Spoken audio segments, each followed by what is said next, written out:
Allez, bonjour à tous, je vous retrouve aujourd'hui pour cette vidéo taroscope de la saison du printemps. Voilà, on va regarder un petit peu les énergies qui s'en viennent pour nous, pour le collectif à ce niveau-là.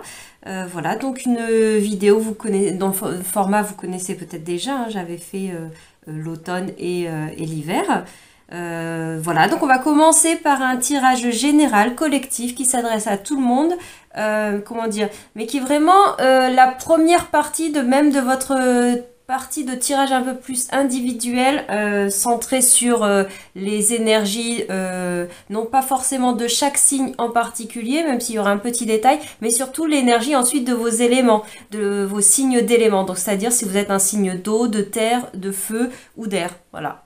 Donc la deuxième partie, ce sera plus ça. Mais regardez vraiment bien cette première partie qui va vraiment nous donner l'ambiance générale et que je vais ensuite décliner comme une seconde ligne d'analyse, on va dire, d'interprétation intuitive pour beaucoup. Voilà, avec vos éléments, signes de feu, signes d'air, signes de terre, signes d'eau. Voilà. Et donc on démarre tout de suite avec les énergies générales. On va prendre les oracles, on va prendre notamment l'oracle Poésis. Pour commencer, alors on va vous mettre par là, vous.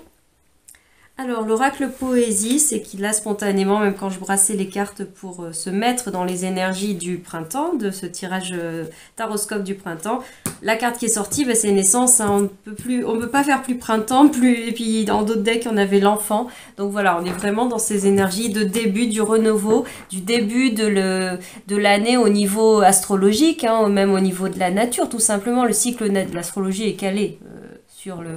Pas que l'astrologie d'ailleurs, mais beaucoup de choses sont calées sur le rythme des saisons et notamment le moment, on va dire, de naissance, de démarrage, de début. C'est beaucoup plus les énergies printanières que peut-être le fait, par exemple, de célébrer la nouvelle année pour nous en plein cœur de l'hiver.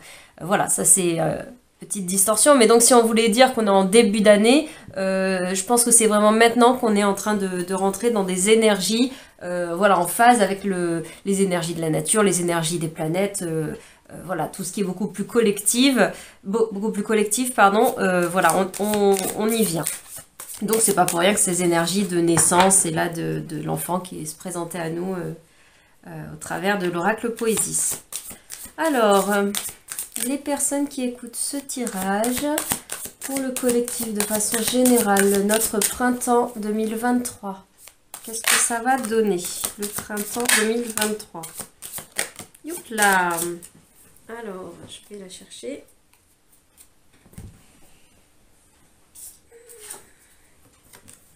La Terre. Il y a quelque chose de très collectif et de très reliant aussi, hein, dans tout ça. Bon, alors, elle a valsé un petit peu. Peut-être, est-ce que ça sera pas facile pour... comment dire? Je sais pas, valser. Ou alors peut-être c'était valser dans le sens je pense à l'énergie d'Uranus, ce côté un peu de révolte... bah pourquoi pas, hein, qui se veut un peu collectif, un peu mondial, voilà, à voir ce que ça donnera concrètement, hein. Bien sûr, c'est à la fois une sorte de météo énergétique pour voir ce qui s'en vient pour nous, mais voilà, à accueillir et à visiter, à revisiter avec son bon discernement et surtout au vu ensuite de la réalité de votre vécu présent et de votre vécu entre guillemets à venir, puisque là on se projette un petit peu sur un cycle de saison, là sur quelques mois à venir, mais voilà, bien sûr à accueillir avec ce qui vous est propre, ne pas prendre pour argent comptant, d'autant plus que je ne fais pas plus que ça, mon approche avec les cartes n'est pas plus que ça axée sur du divinatoire de la voyance, même si bien sûr on peut un peu capter, dépeindre des énergies qui s'en viennent, mais vraiment c'est plus une météo énergétique que de la projection divinatoire, voilà, voyance, c'est pas trop l'idée. Alors, ceci étant dit, on y va.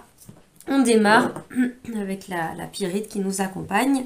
Donc, on a la première carte qui est ressortie, c'est la sagesse. La sagesse, et en plus, avec le visuel, on a cette idée de main jointe. Il y a une forme de recueillement, pardon, de prière. Voilà, au-delà du mot sagesse, ça peut nous parler d'un esprit assez spirituel quand même, qui peut être en présence, mais qui est représenté avec beaucoup de végétal. On est vraiment avec comme si c'était la religion de la nature, enfin, même sans être une religion justement, c'est se relier davantage peut-être à Gaïa, à la terre-mère, à cette, enfin c'est très à la fois logique et naturel, spontané, hein. On se relie d'autant plus à la nature quand vient le printemps. Pour certains, on se remet à jardiner, au potager peut-être, à vouloir fleurir, que ce soit vraiment planter des graines, des fleurs, etc. dans nos jardins, ou même à fleurir nos intérieurs avec voilà, avec des bouquets, des plantes d'intérieur, etc. C'est normal, c'est l'énergie qui revient. Le cycle naturel est là, donc il y a aussi cette émergence d'une sorte de spiritualité, mais qui est plus à rapprocher peut-être de l'esprit aussi de contemplation d'une certaine façon de la nature, enfin pas que de la nature, de contemplation de façon large, mais du coup en s'inspirant de cette contemplation de la nature, ça peut aussi nous amener à nous être dans cet esprit de contemplation et peut-être aussi de gratitude, de gratitude de par exemple, je mets en lien avec la contemplation par rapport à la nature, c'est d'observer, de savoir accueillir et savourer le fait que waouh, ce coucher de soleil est magnifique, c'est beau de voir cette petite germe, cette fleur pousser qui pousse peut-être sur devant nos yeux là dans notre jardin ou sur notre balcon et de la voir se transformer au fil des jours, ça peut être magnifique, on peut être en émerveillement par rapport à ça, mais aussi une forme de gratitude, de dire merci à la vie parce que c'est cette énergie vitale qui fait tout ça. Merci de m'offrir ça à voir, à goûter, à expériencer. Je sais que le mot ne se dit pas trop, mais à vivre l'expérience, mais c'est aussi à vivre les expériences dans ce que l'on vit dans nos vies quotidiennes, concrètes, relationnelles, professionnelles, familiales, structurelles, et notre cheminement intérieur, bien sûr. Voilà, c'est tout ça. Ça peut être cette forme de gratitude une forme de beauté de ce que l'on vit, même dans les failles, même dans les blessures.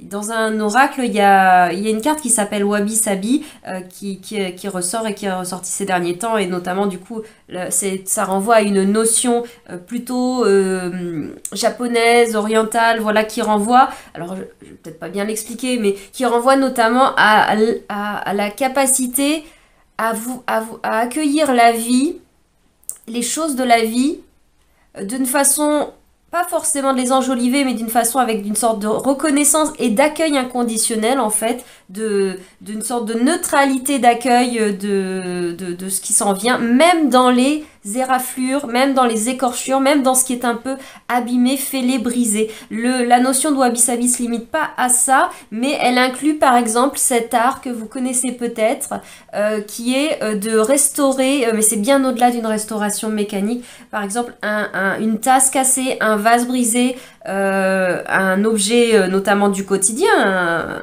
souvent un réceptacle en verre ou en céramique, hein, plus précisément en terre, en pierre, qui est souvent une coupe, un vase, et de le restaurer avec une sorte de liquide doré.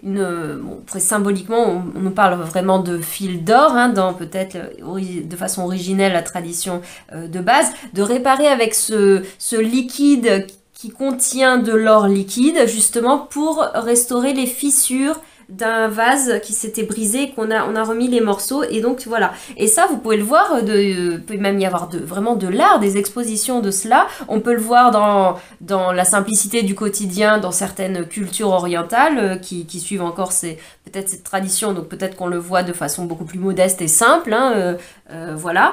Mais c'est de façon symbolique, c'est une très belle image de résilience. Ça nous parle de recoller les morceaux, et on recolle les morceaux avec un matériau très noble qui est l'or, qui est beau, et en plus de ça, l'idée de cette restauration ne va pas être de faire disparaître les fissures, de faire qu'on ne voit pas, ou on voit au minimum, c'est pas l'esprit justement, de voir au minimum les cassures, les fêlules. Là vous comprenez que je vous parle concrètement de cet art concret, matériel, mais que tout ça est très symbolique, c'est une image à entendre de nos vies, c'est pour ça que ça parle de résilience, de recoller les morceaux de soi, les brisures de la vie, mais recréer, reconstituer cette unité, cet ensemble de nous, cet ensemble du vase, du pot, mais non pas en faisant comme si la fissure n'avait jamais existé, en mettant peut-être une colle, une super glue transparente, pour parler très mécanique, mais en mettant en valeur, en perspective, et en attirant même le regard sur la beauté de ce fil d'or, de ce liquide d'or, de cette jointure, ce mortier d'or, on peut dire, qui maintient les morceaux ensemble et qui fait que l'être s'est reconstitué, oui, mais il s'est même magnifié, il est devenu une œuvre d'art en fait, c'est même encore plus beau ce vase recréé, et c'est très très très solide, justement aussi, le fait que ce soit fait avec ce matériau qui contient de l'or, rend presque le vase encore plus solide que ce qu'il n'était à la base, enfin, bon, à prendre avec une certaine nuance que je dis, c'est pas forcément de façon très concrète et physique, mais c'est aussi pour en venir à cette notion de résilience, de reconstruction de l'être, où finalement, et donc plus largement, je vous parlais de cette notion de wabi-sabi qui englobe tout ça, même si c'est pas que, mais c'est cette vision de la vie qui permet de voir pas de façon naïve, mais de façon très sage, très mûre, très vécue surtout, hein, c'est pas que conceptuel, de la beauté dans nos moments de fissure, dans les écorchures du temps. Et même si vous êtes en train de les vivre en ce moment, de ces moments bousculades, de ces moments... là, je sors un peu des cartes parce qu'elles ne me parlent pas forcément de ça pour le printemps qui s'en vient, mais peut-être c'était un peu plus présent sur l'hiver et notamment...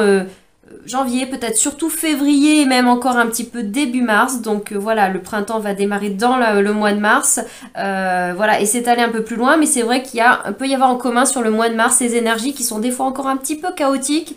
C'est un peu aussi les prémices du printemps, dans le sens de le début du printemps, sous terre, c'est un peu le chaos dans le sens de l'effervescence, hein, tout est en train d'exploser, hein, le germe est en train de casser la coque de l'enveloppe de la graine, de la cause, de tout ce que vous voulez. Donc en ça, il y a cette énergie de chaos. Donc peut-être que vous pouvez un petit peu la vivre encore un petit peu.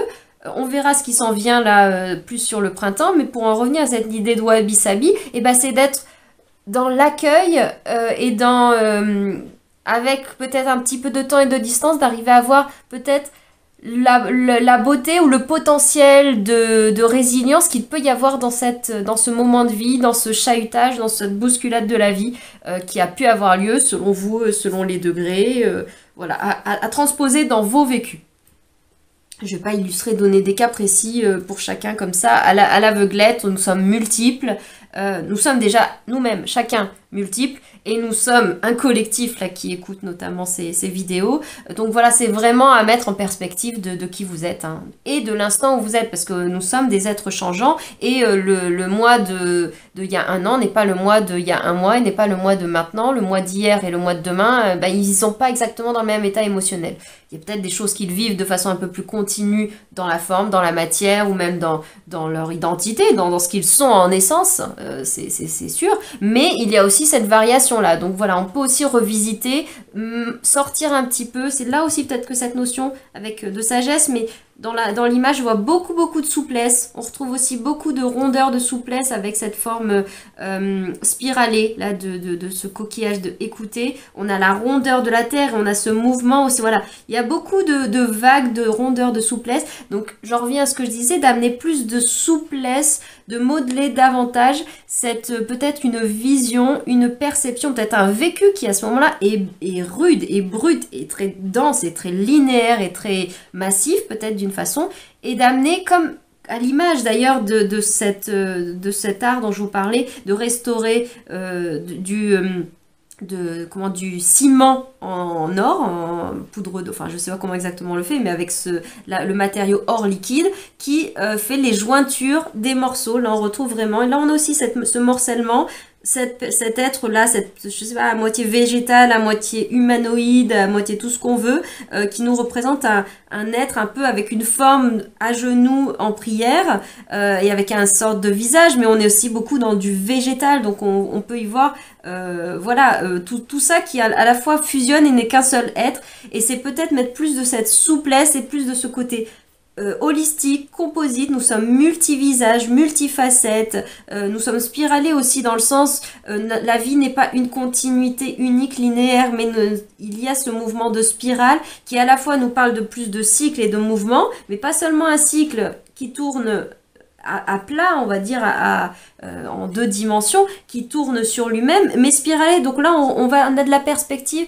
on nous parle de quelque chose qui a un mouvement en profondeur, où la question n'est pas seulement de dire qu'il y a le bas, il y a le haut, c'est juste pour dire qu'il y a une notion de profondeur. Il y a une notion, en effet, au niveau à plat, hein, de cercle, de circulaire, de quelque chose qui circule et qui en effet se répète d'une certaine façon, puisque à l'image du cycle des saisons, mais en même temps qui est évolutive dans le sens de cette spirale où en fait ça s'amplifie, ça monte d'une certaine façon, en tout cas ça change, voilà, peu importe, j'ai pas envie d'impulser ces idées il y a des choses supérieures, inférieures, voilà, mais de sortir d'une vision peut-être trop immédiate, trop brute de décoffrage, et c'est tout à fait normal et humain, dans le sens normal humain, lorsque l'on vit un fracas, bah, de vivre le fracas, là on le vit dans le dur, on vit les morceaux, on vit les fragments, on vit le fait que bah, les tranches sont peut-être même coupantes, hein, on s'est peut-être même soi-même coupé, d'ailleurs ça m'est arrivé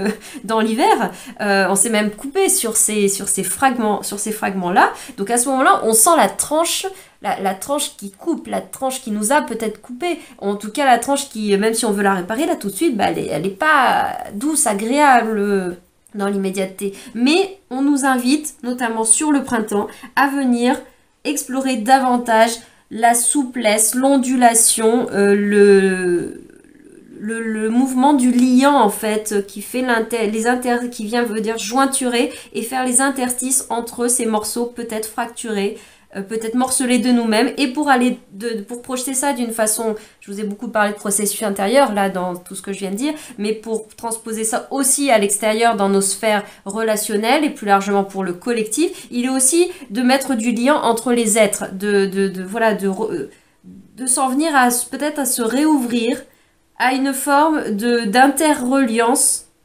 plus souple, peut-être plus malléable, plus modulable. Ça amène peut-être à changer certaines sphères. Changer veut pas forcément dire complètement un revirement 180 degrés. Ça veut pas dire rompre totalement des liens et en faire totalement des nouveaux. Un peu, mais ça veut dire de revisiter, c'est la même chose que par rapport à soi-même, revisiter l'être d'hier et d'aujourd'hui, revisiter nos relations, se donner comme un cadeau l'opportunité eh bien de les faire évoluer, de les faire changer, d'accepter qu'elles sont changeantes et de ne pas forcément se fixer son regard et son attention et notamment ses émotions aussi peut-être qui s'accrochent au passé sur la forme que ça a eu à un moment donné. Peut-être revisiter pas maintenant, c'est autrement, et de voir déjà d'une part si vous avez envie de continuer sous cette nouvelle forme ou pas, et d'évoluer, ou de plus du tout en effet fonctionner sur ce mode-là ou avec ces interreliances-là, et ça peut être valable pour l'autre aussi, hein, c'est d'accueillir le choix de l'autre qui peut être en effet, c'est plus ma réalité de maintenant, sinon aussi de choisir d'évoluer ensemble, ou en tout cas même on ne maîtrise pas ce que l'autre, hein, les autres de façon large, quelles que soient les interactions, on ne maîtrise pas les envies de l'autre, l'intention de l'autre, d'éventuellement faire bouger la situation, de mettre plus de mouvement, de rondeur dans une relation, dans une situation, ou même dans une situation globale, hein, internationale, tout ce que vous voulez, ou dans un collectif large des collègues dans une entreprise, ou d'une dynamique familiale, etc. On ne maîtrise pas et on n'influence pas, on ne change pas les autres. Par contre, si on peut changer sa part à soi, donc on peut choisir de changer notre rapport à pas changer l'autre, mais de changer notre rapport à nous, notre part à nous, notre regard sur la relation. Et en changeant notre partie intérieure, notre partie de la relation, on va quand même influencer, pas sur l'autre directement, mais sur la relation, sur ce qu'il y a entre l'un et l'autre. Et en changeant cela, ça donne éventuellement l'opportunité à l'autre, de faire évoluer également, de venir relationner de cette nouvelle forme, de cette nouvelle interaction, ou pas, ou de rester dans sa forme. Voilà, mais en tout cas, vous pouvez faire cette part-là dans vos liens. Alors je vais revenir sur les cartes, mais je pense que de toute façon, en fait, j'en parle déjà je parle de ce qui vient, donc c'est déjà une façon d'en parler. Il y a vraiment ce mouvement de souplesse, d'ondulation, d'adaptabilité. Voyez à l'image des plantes qui poussent et qui s'adaptent énormément à leur environnement. À la fois, elles poussent d'une façon d'ailleurs quand on regarde des vidéos en accéléré, je trouve ça très très beau, d'une plante, de la croissance d'une plante, des plantes fleurs, légumes, tout ce que vous voulez, plein de choses, hein. Je pense que même les arbres qui sont beaucoup plus grands et massifs, même à leur hauteur, évoluent comme ça. Là, je suis pas sûre, mais sur ce qui est de l'ordre des végétaux beaucoup plus souples, on va dire, avec des tiges souples, etc., ça pousse vraiment comme ça, dans le sens où ça pousse d'une façon spiralée. Et on voit la vie de la plante en accéléré sur une journée, mais il y a un mouvement de... En fait, la plante n'est pas immobile. C'est pas seulement la question, il y a du vent, il y a un courant d'air, etc. C'est pas seulement l'influence extérieure. Sa manière de croître, de pousser, c'est d'une façon en mouvement, déjà d'une. Pas seulement un mouvement vers le haut, mais un mouvement circulaire d'une part, mais circulaire spiralé, voilà, qui bouge de cette façon-là. Les fleurs, les pétales vont bouger, se déployer dans ce sens-là. Plein de choses est à cette image-là. Une pomme de pin qui s'ouvre, c'est aussi de cette façon-là que ça peut se faire. Et c'est pas pour rien, et on vient avec cette image de ce coquillage, de cette spirale, qu'on en vient beaucoup à cette image du nombre d'or au niveau du dessin, au niveau de l'art, de l'architecture, et puis symboliquement aussi, le nombre d'or, est basé justement à la fois beaucoup relié à cette forme spiralée un peu de ce coquillage, où on retrouve une forme d'une perfection, dans le sens d'une perfection à l'image de la nature, une perfection de proportionnalité dans un certain schéma, donc de dimension, mais l'idée n'est pas de rentrer dans quelque chose de très précis sur le comment et calculer le nombre d'or, etc. Mais le nombre d'or est basé sur ce schéma qu'on le retrouve dans la nature, dans toute chose qui est de l'ordre du végétal, notamment du minéral, enfin voilà, qui n'a pas encore été influencé par l'homme. Et le nombre d'or, justement, c'est comme si c'était l'outil de l'humain qui, en tout cas, dans l'art, veut faire du beau, etc. et peut vouloir chercher à le faire à l'image de la perfection de la nature. Et lorsqu'on parle de perfection de la nature, à chacun de voir si pour lui ça résonne avec sa vérité, c'est une autre manière de parler éventuellement de la perfection du divin qui a fait, selon cette croyance-là, qui a créé le monde, l'univers et les humains à l'image, à son image, donc d'une façon pas anarchique, chaotique, etc. Ça, c'est l'humain qui pourrait voir que c'est de cette façon-là, mais avec cette espèce de cohérence et d'unité qui se retrouve en fait, en toute chose, dans l'apparence multiple, diverse, fractionnée, qui n'a pas forcément voilà, cette logique humaine peut-être de symétrie, de proportionnalité équivalente, voilà, ou alors de rapports de couleurs plus tranchés, etc. On peut pas avoir l'impression qu'il y a un espèce de chaos dans une prairie en fleurs foisonnantes, etc. Que lorsque tout est en train de sortir du potager, ça part dans tous les sens. Bah oui, mais non, il y a une espèce d'ordre global cosmique qui, en fait, c'est un ordre, donc dans le sens, en fait, c'est ordonné, ça n'est pas du hasard, ça n'est pas dans le sens il n'y a pas rien qui régit cela, en fait. Il y a une intelligence collective qui se retrouve dans le fait qu'on retrouve des schémas, et lorsqu'on l'étudie, on en revient au nombre d'or, lorsqu'on se penche là-dessus, on voit les liens entre toutes ces choses-là, et on peut en voir du coup la beauté, et j'en reviens à cette idée de contemplation et d'une forme de gratitude pour la beauté du monde, pour la magie, je trouve, voilà, qu'on peut dire de la magie dans cette forme de perfection et de cohérence et d'interreliance qu'il y a en fait en toute chose lorsqu'on s'y penche, lorsqu'on s'ouvre aussi à recevoir cette partie-là et sortir de la vision duel qui fait voir qui est réel aussi, hein. Nous vivons dans un système de dualité, c'est ce qui fait qu'on vit une incarnation et qu'on n'est pas à l'état d'esprit, d'âme flottant dans l'absolu. Nous ne vivons pas dans l'absolu, nous vivons dans le relatif. Notre âme vient vivre une expérience relative, donc qui dit relative dit matière, donc dit dualité. Pour que la matière existe, il faut qu'il y ait une différence entre cet objet et la table, entre ma main et le jeu de cartes. Et au-delà de la forme, c'est aussi la conscience d'un jeu, voilà, et la conscience de chacun, que chacun ait un moi individualisé. C'est ça, ce principe de dualité, et il est nécessaire. Mais dans ce principe de dualité, le piège serait de croire que nous ne sommes que séparés, que cloisonnés. C'est bien là est le voile de l'illusion. C'est donc en fait, bien sûr que nous sommes matière, nous sommes d'une certaine façon, de façon relative, séparés, désidentifiés les uns des autres, mais sur un autre plan, un plan plus absolu, dans lequel nous ne vivons pas certes, mais qui Mais si, nous vivons dedans dans le sens de c'est ce qui englobe tout en fait, c'est ce qui est tout. Mais nous vivons l'expérience dans le relatif. Je sais pas si c'est forcément facile de parler de tout ça, mais c'est juste pour faire le lien, la passerelle entre ces deux mondes, entre ces deux sphères qui coexistent, qui s'emboîtent, qui sont à la fois la même chose et à la fois se vivent de façon différente. Nous ne vivons pas totalement dans l'absolu, nous ne vivons pas, pouvons vivre pendant un temps totalement dans le relatif, tant que la conscience n'est que dans la perception de dualité et n'a pas relié avec cette part plus absolue de lui-même. Et donc, du coup, en se reliant à cette part plus absolue de lui-même, il accède à cet espace d'absolu et moins relatif. Et donc, du coup, il se relie aussi à l'interconnexion entre chaque être, à l'interconnexion entre chaque élément du vivant, élément de ce qui est la Terre notamment, dans quoi s'inscrit l'expérience, autrement dit dans ce monde matriciel, dans ce monde de dualité. Et dans ce monde de dualité, lorsque la connexion a pu se faire peut-être par l'écoute, l'accueil, le recueillement avec écoute et sagesse et cette manière, cette imagerie de prier, on a cette idée d'être en phase réceptive, d'accueil et aussi d'avoir une intention de se relier quand même et de s'ouvrir grand, de s'ouvrir vaste à l'image de faire exploser la carapace et d'ouvrir à interagir avec plus vaste, laisser descendre mais aussi communiquer, envoyer, diffuser de nous-mêmes, de l'intérieur de nous-mêmes vers des parts plus absolues de nous et d'autres parts d'autres êtres, du coup, sur des plans plus subtils et moins matière, justement.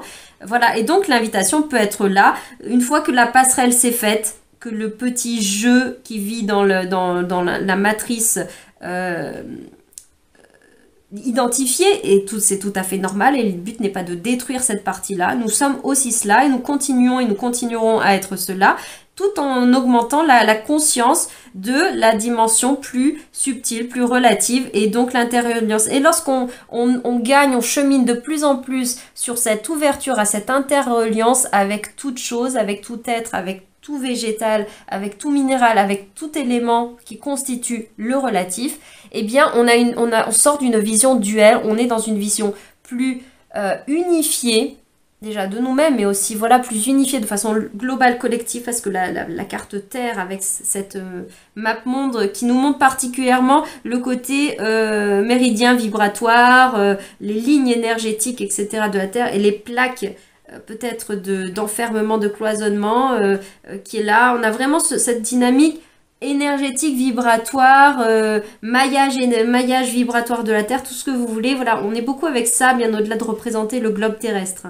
Ou la planète Terre d'un point de vue astrologique de façon directe. Mais voilà, de s'ouvrir à cette interreliance qui est un mouvement, c'est une implosion, ça vient de l'intérieur, c'est de l'intérieur que ça vient. Je vous parlais tout à l'heure, on ne change pas les autres, et ben c'est exactement pareil.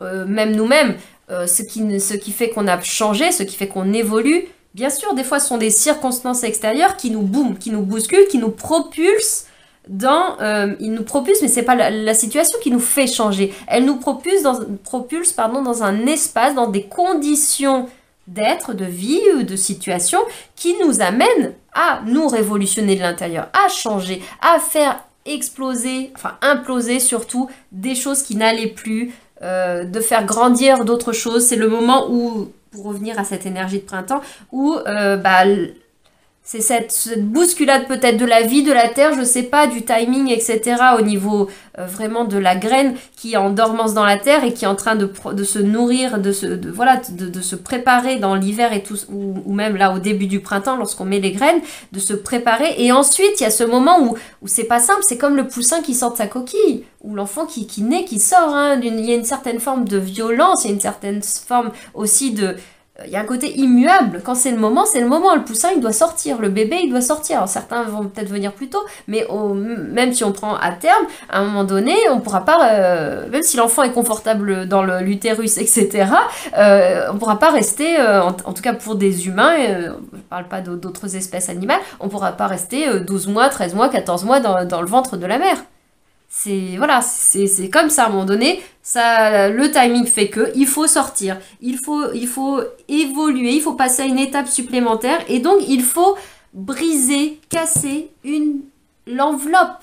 Enfin, je dis pas de casser la mère pour le bébé, mais d'une certaine façon quand même, un petit peu.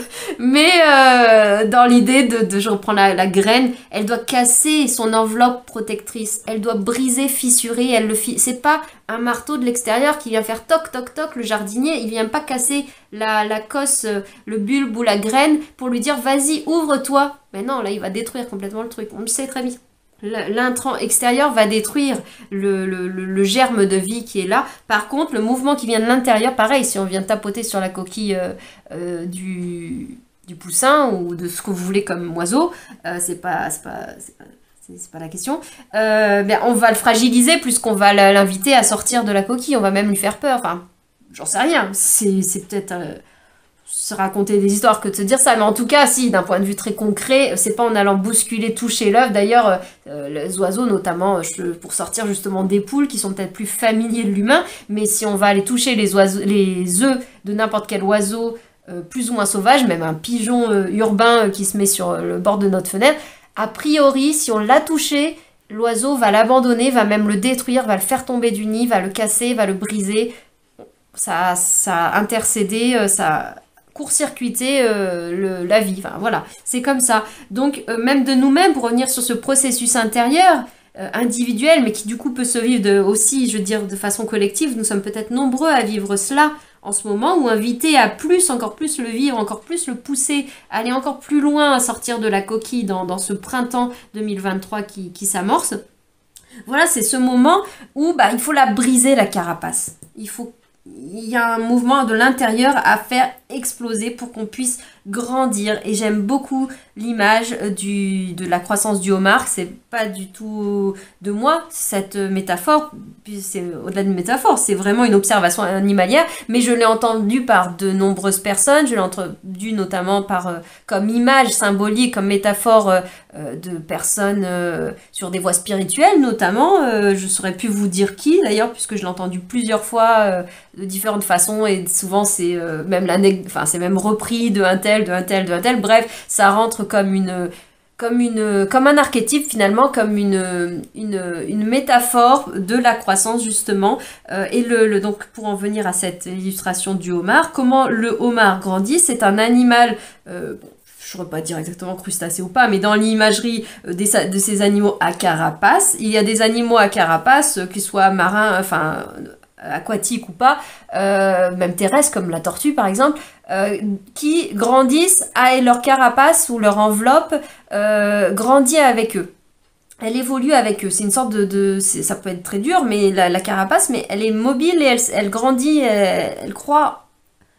C'est drôle de parler de croître parce qu'il y a la croissance, mais croire aussi, grandir en foi, dans sa croyance, une croyance plutôt spirituelle, pas des croyances enfermantes, limitantes, mais bon, à revisiter peut-être. Mais donc, il croit, la carapace croît en même temps que l'être grandit, et donc pour en revenir au homard, qui justement, lui, a sa spécificité, c'est que sa carapace ne grandit pas en même temps que lui. C'est qu'il il est petit, il adopte une certaine forme, il crée une enveloppe autour de lui, sa carapace, c'est comme si c'était un vêtement un enfant qui grandit, c'est du 12 ans, voilà, du 12 ans, mais le homard il va continuer de grandir, mais le vêtement de 12 ans il va pas grandir. Je parle beaucoup de vécu en ce moment avec ma fille qui arrête pas de grandir. Peu importe, le vêtement il grandit pas avec, au-delà de l'aspect un peu souple du tissu, c'est pas la question, mais ça ne grandit pas, la chaussure elle va pas s'extenser. Donc du coup il va falloir changer de vêtements, de chaussures, et le homard il va devoir changer de carapace parce que lui il continue à grandir de l'intérieur, mais sa carapace ne grandit plus. Ce qui fait qu'à un moment donné, cette carapace qui était sa protection, ce qui le protégeait de l'extérieur, ce qui l'empêchait de se faire attaquer, agresser et qui préservait son intimité, qui préserve sa fragilité intérieure, voilà, c'est son système de vie, de protection, de survie, même sans être dans de la survie, c'est ce qui fait qu'il peut fonctionner, qu'il peut circuler, etc. Et ne pas être forcément aller dans le monde de façon vulnérable. Mais ce homard, à un moment donné, pour survivre, Et c'est là qu'on en vient à cette énergie, c'est cet élan qui va faire que, poum, l'oisillon sort de la coquille, que la graine casse la cosse de la graine et sort la plantule, le germe va percer tout ça, alors qu'un germe est fragile et souple et tout ce que vous voulez. Le homard, pour en revenir à cette image de fragilité, va volontairement. S'il n'y a pas d'autre choix, c'est le mouvement de la vie, le homard va faire exploser de l'intérieur sa carapace. Il n'a pas d'autre choix parce qu'elle est en train de l'étouffer, de l'étriquer, mais littéralement, il meurt étouffé par sa carapace. Parce que lui, le processus intérieur, il continue à grandir, il continue à croître, quoi qu'il en soit. Et la carapace, passé le moment de protection, va devenir son étau, va devenir son étrangloir à un moment donné. Donc, il y a ce mouvement, poum, de libération où on casse la coquille, on explose tout ça. Il va donc pas avoir une nouvelle carapace qui apparaît en une fraction de seconde. Il va être à nu pendant un temps. Il va donc être en état de grande vulnérabilité. Bien sûr, il peut être attaqué à ce moment-là, etc. Mais c'est le processus de vie qui prend le pas et se mettre d'une certaine façon en danger de se mettre à nu est la clé d'évolution pour grandir et pour avancer, parce qu'en fait, rester dans la carapace l'aurait amené à sa perte. Voilà, donc il n'y a pas d'autre choix que c'est l'image de sortir de sa zone de confort. Il n'y a pas d'autre choix que de grandir, il n'y a pas d'autre choix que de prendre le risque de casser la coquille et de sortir dans le monde, peut-être à rencontrer les obstacles. Voilà, je pense à la graine, à tout ce qu'elle va devoir traverser, littéralement, traverser la croûte terrestre pour aller percer à la surface et ensuite, être au vu et au su et des aléas de la vie, du vent, du temps, peut-être des enfants qui passent par là, ou même du jardinier un peu pressé qui voudrait tirer sur la plantule pour qu'elle pousse plus vite. C'est une image, bien sûr. Enfin bon, peut-être que les enfants peuvent avoir tendance à faire ça au tout début, mais peu importe, c'est aussi de l'apprentissage. Mais voilà, c'est dans l'idée on fait cette notion de temps, on fait pas aller plus vite les choses. On ne reste pas plus longtemps qu'il n'est nécessaire dans l'état de latence de graines. Enfin, latence. C'est pas péjoratif quand je dis latence, c'est nécessaire. Hein. Le temps de la gestation, il est nécessaire. Hein. C'est pas pour rien qu'il faut un certain temps pour les mammifères, quels qu'ils soient, bien au-delà de l'humain. Et normalement, c'est tout ce qu'il faut à l'être en construction pour qu'il développe absolument tout ce qui lui est indispensable pour être le plus mature, entre guillemets, possible, du point de vue vraiment physiologique, pour ensuite être sur l'étape de je sors dans le monde. Mais on peut pas donc écourter ce temps de latence, parce qu'en effet, dans l'apparence extérieure, rien ne se passe, ça paraît immobile, mais en fait, tout se passe à l'intérieur. On en revient à ces notions d'absolu, de relatif, on en revient à la notion d'intérieur-extérieur. Bref, donc on peut pas rester plus que ça dans ce temps-là. Quand c'est le moment de sortir, c'est le moment de sortir. Et on ne peut pas non plus, on peut pas rester à l'intérieur, mais on ne peut pas non plus aller plus vite que la musique. Voilà, je reviens à l'image d'un jardinier ou d'un jeune jardinier qui voudrait tirer sur sa plantule pour qu'elle pousse plus vite et qui voudrait que le tournesol se soit ouvert avant l'heure. C'est prendre le risque de détruire la plante.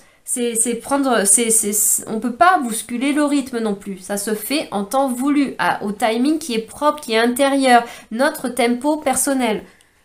Et pour cela, il est très important de s'écouter, de s'apporter de la douceur, beaucoup de tolérance aussi, d'une forme de sagesse, mais une sagesse du cœur, une sagesse de l'humain, une sagesse vis-à-vis de soi, pour ne pas s'en demander trop, pour à la fois avoir cet élan de vie qui nous pousse à casser la coquille et à aller de l'avant, mais qui nous pousse à le faire d'une façon sage, mûre, mature, mais sage dans le sens avec la sagesse du cœur et de la bienveillance pour soi avant tout, qui fait qu'on le fait à sa façon, à sa manière unique de la plante d'aller se faufiler dans les méandres de l'existence et du terrain notamment, et de s'adapter. Un arbre qui a un obstacle sur son chemin, il va un petit peu dévier et s'ajuster, s'adapter, il va pousser dans l'espace qui lui est imparti, qui lui est proposé par la vie. Et c'est un peu pareil pour nous, c'est grandir dans l'espace qui nous est proposé. Alors bien sûr, nous avons aussi le libre arbitre, la possibilité en temps voulu, lorsque ça devient possible pour nous,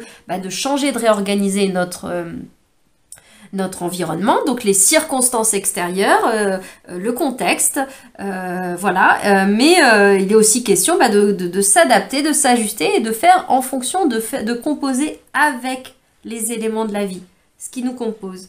Voilà, je pense que j'en ai beaucoup dit sur ce grand tirage d'énergie générale pour le printemps 2023. Alors, est-ce qu'on a des petites cartes avec l'oracle des sources, au moins une qui vient compléter? Peut-être qui vient nous parler, on va voir, une zone de vigilance, un conseil, une zone de vigilance pour nous tous, qui viendra se vivre aux yeux en complément des cartes. Tambour. Tambour, pour moi, il vient parler vraiment de notre partie. Déjà, il y a le tempo. Il y a l'idée du tempo, du rythme. Hein. On a le serpent aussi. Je ne sais pas si vous voyez bien l'image, mais elles sont très détaillées, ces images. Je les trouve magnifiques. Là aussi, c'est de la contemplation. Allez voir dans le détail.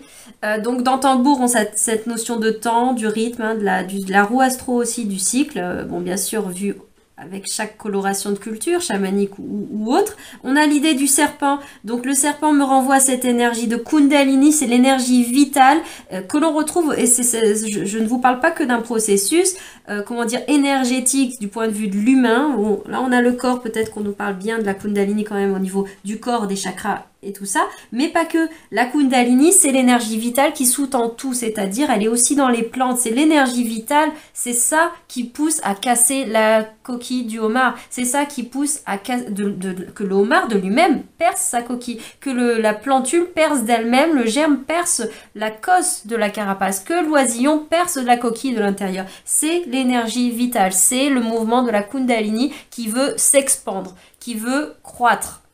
Et voilà, aller vers ce mouvement de haut ou en tout cas à l'image d'expansion, voilà, que ce soit vers le haut, vers le bas, dans multidirectionnel, spiralé, ça n'est pas qu'une question de linéaire, de haut et de bas, mais cette expansion qui part d'un centre et qui va vers l'extérieur. Et c'est aussi se déployer vers le monde, c'est aussi tout cela dont il est question. Et avec Tambour, pour la carte, de façon générale, à part les détails dont là je viens de vous parler, il y a aussi se connecter à notre part un peu animale, un peu primitive, mais primitive, pas forcément dans le sens, une forme de bestialité, mais qui n'est pas forcément à voir dans le sens de la violence, de la bestialité, de l'animosité.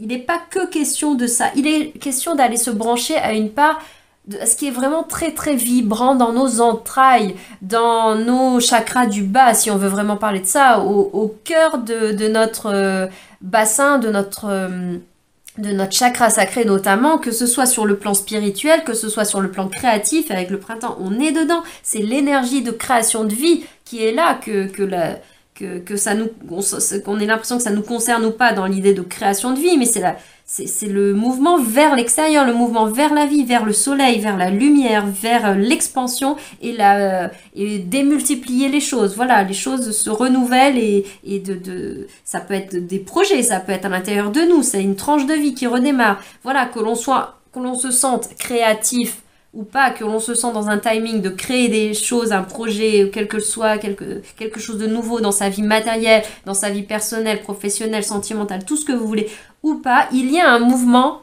intérieur. De toute façon, on vit dans ce timing, on vit dans ce cycle, et on a tous quelque chose qui pulse à l'intérieur de nous, on a tous quelque chose qui vibre et qui a certainement, peut-être selon ou là où on en est, et si on est encore en train beaucoup, on va dire, on ne le connaît pas encore beaucoup, on ne lui a pas encore laissé beaucoup de place pour qu'il s'exprime, peut-être on l'a un petit peu entendu, mais on l'étouffe encore un petit peu, cette part de nous qui veut y aller, qui veut pulser, à l'image du bélier, hein, c'est le premier signe astrologique, de façon symbolique, c'est cette énergie qui démarre le cycle, c'est le premier mois du cycle de la roue astro, donc c'est cette énergie un peu, on fonce, on y va, alors à voir, hein, on retrouve l'autre facette qui peut y aller un peu trop en force, hein, comme je vous disais, le timing, la douceur pour soi. Est-ce qu'on se surpasse, mais du coup on se fait violence? Ou est-ce qu'on écoute ces parts, ce tambour intérieur, cette pulsation à l'intérieur de nous qui nous dit va vers ça, qui veut qu'on s'occupe de ça, ou qui veut qu'on s'occupe d'une blessure peut-être aussi, qui veut qu'on prenne du temps pour soi. Mais c'est cette petite voix intérieure, mais qui n'est pas là une voix plus, on va dire, ce n'est pas tant une voix de notre âme au sens de conscience, ce n'est pas la voix de notre intuition, de cette part de la polarité féminine. Enfin, je les cloisonne un petit peu, même si en réalité c'est pas aussi dissocié. C'est juste pour vous parler de cette strate, de cette nuance, comme on peut dire les ondes radio. Voilà, il y a comme des différentes ondes. Là, on vient se brancher sur la petite voix intérieure, mais qui vient nous parler vraiment de ce qui nous anime de façon très instinctive et qui, voilà, même peut-être animale, voilà, ce qui pulse vraiment. Alors, ça fait partie de notre âme, mais qui est beaucoup plus terrestre pour le coup, qui est quand même beaucoup plus relié à nos instincts, voilà, ce qui nous pousse vers l'avant. Là, si je transpose dans le tarot, on a énormément l'esprit du fou, du mat. Hein. C'est cette carte qui représente l'alpha et l'oméga, c'est le point zéro. Il n'a pas de chiffre. Il ne fait pas enfin, il fait partie du système des arcanes majeures du tarot, mais il n'a pas de chiffre. Il n'est pas une étape numérotée dans ce que le tarot peut représenter, pas que, mais notamment le cheminement de l'âme, symboliquement. Il est le zéro, il est le pion qui se déplace dans toutes ces étapes-là. Il est l'énergie en elle-même qui transite, en fait. Il n'est pas tant personnage, étape, bien sûr qu'on peut y voir ces choses-là, mais il est plus énergie, il est plus mouvement, il est plus, enfin, cette notion plus abstraite, du coup, que concrète, à laquelle on peut donner des pourtours plus précis.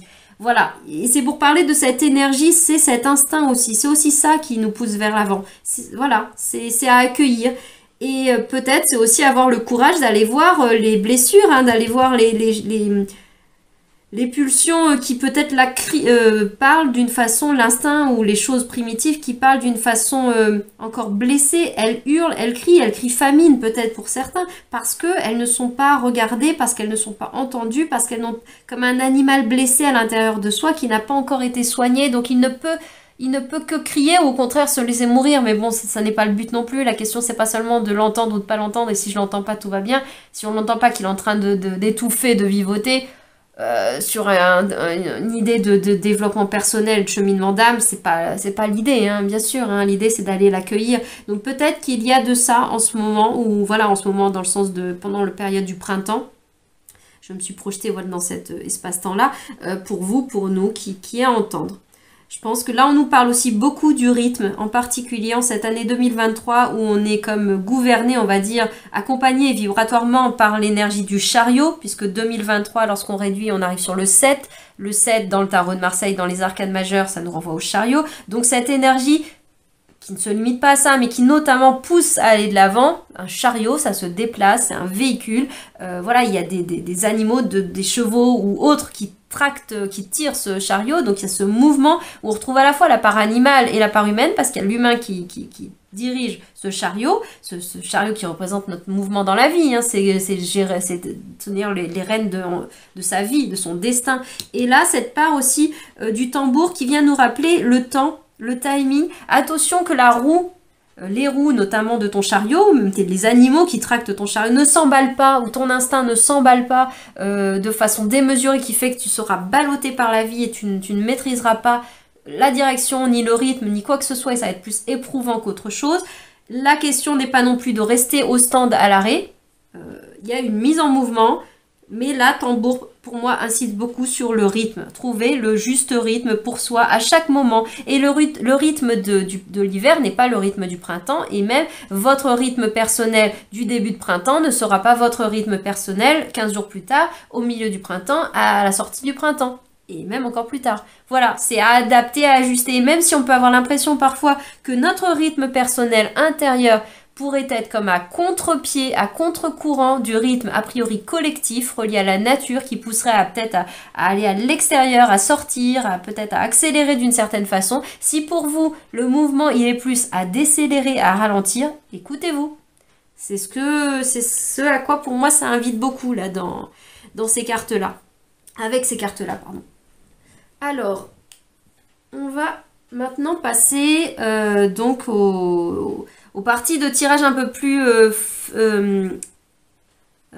rétrécies, enfin, comment dire, rezoomer, voilà, zoomer sur les signes, sur les éléments au niveau astrologique. Vous pourrez peut-être y trouver un petit complément. On va mettre ces cartes-là ici et on va continuer donc. On va aller regarder nos éléments. On va commencer par les signes. on était? Non, il manque une carte là. Oui, on va commencer par les signes de feu. Pourquoi? Aucune raison. Je les fais même pas forcément dans un ordre chronologique particulier. Même les sous-catégories qu'on va voir dans les signes, il ne sera pas forcément question de... comment dire, de l'ordre ou pas. Si c'est le cas, tant mieux. Si c'est pas le cas, tant pis. Je cherche pas forcément à le faire. Voilà, alors on va donc regarder toutes les personnes. Pour les personnes qui ont des énergies de signes de feu, donc on est avec le bélier, le lion et le sagittaire plus particulièrement. Mais voyez comment ça peut vous parler. Ça peut être un message pour tout à chacun sur certains plans de nos vies, hein, puisque nous avons tous en nous toutes les énergies dans le fond. Même au niveau de l'astrologie, hein, on a toutes, dans notre thème, on a à la fois toutes les planètes hein, qui se trouvent quelque part forcément dans notre thème. Voilà, donc ça peut parler selon pour vous ce que vous avez envie d'écouter. Alors, on va, je disais, signe de feu. On va aller voir un petit peu les énergies pour vous tous signes confondus, signe de feu. Qu'est-ce qu'on nous dit? Pour compléter ce tirage, ça n'exclut rien de tout ce qui a été dit en amont. Si vous n'avez pas regardé, écouté, bah, je vous invite vivement à le faire puisque vraiment je vais faire des va-et-vient. C'est en continuité tout cela. Je ne fais qu'affiner un petit peu le tirage global qui est loin d'être une introduction. C'est vraiment la base. Donc alors, on va regarder les signes de feu. Là, il y a trop de choses. Une carte qui nous parle de vos énergies.